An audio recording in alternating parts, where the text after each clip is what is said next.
This parasite belongs to a group of eubacteria that can be found in diverse forms. It normally lives in the intestines of healthy people and animals. What is it, you ask?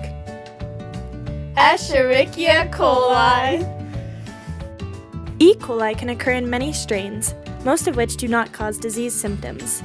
These pathogenic strains can come from things like raw meats and vegetables and unpasteurized milk.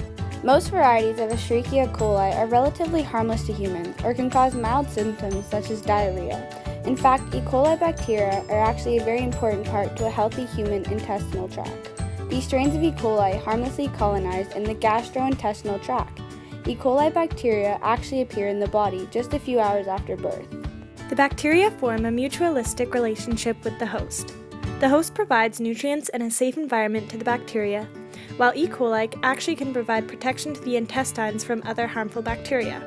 However, some more serious strains of Escherichia coli can be very harmful to the host and can have more serious effects such as pneumonia and severe abdominal cramping.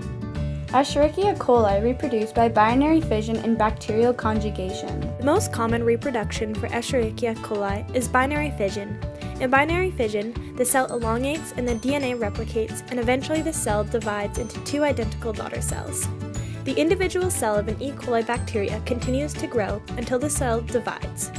In a growing culture of E. coli, cells are observed to elongate to almost twice the size of an average cell.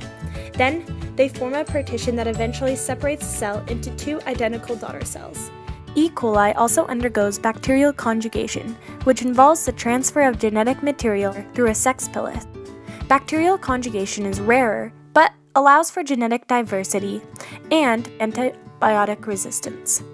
The time required for a complete growth cycle of the E. coli bacteria can vary greatly and depends on a number of factors. Under prime conditions, this takes about 20 minutes. The main cause of pathogenic strains of E. coli is the ingestion of raw meat. STEC is commonly found in the intestines of cattle, and if the meat is not properly cooked, this can infect humans. Drinking contaminated water can also result in an infection. These human and animal feces can end up in water streams, which carry the E. coli bacteria. Age can also play a role, as the infection is more common in young children and older adults. People with weakened immune systems are highly susceptible to the E. coli bacteria. Once the parasite has infected the host can have symptoms such as feelings of sickness that start on average between 3 and 4 days after consumption. Milder strains can consist of diarrhea along with mild stomach cramps. These strains can evolve into pathogenic strains by acquiring virulence factors through plasmids and bacteriophages.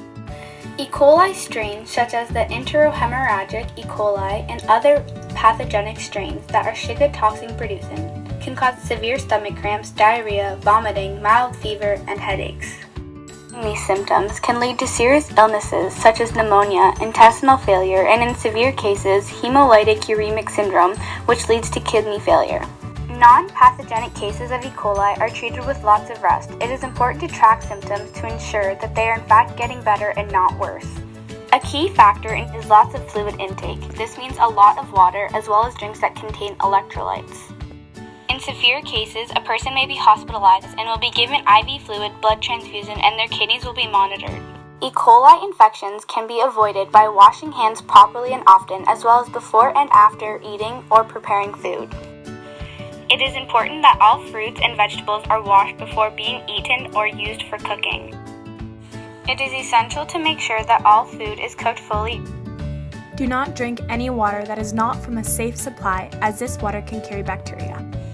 All appliances should be cleaned before being used again after they have come into contact with food, as residues can be left behind.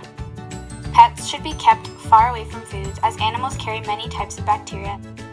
After learning the many serious complications that pathogenic Escherichia coli can cause, it is important to remember that E. coli colonizes in the healthy gastrointestinal tract and has many important benefits to everyday life.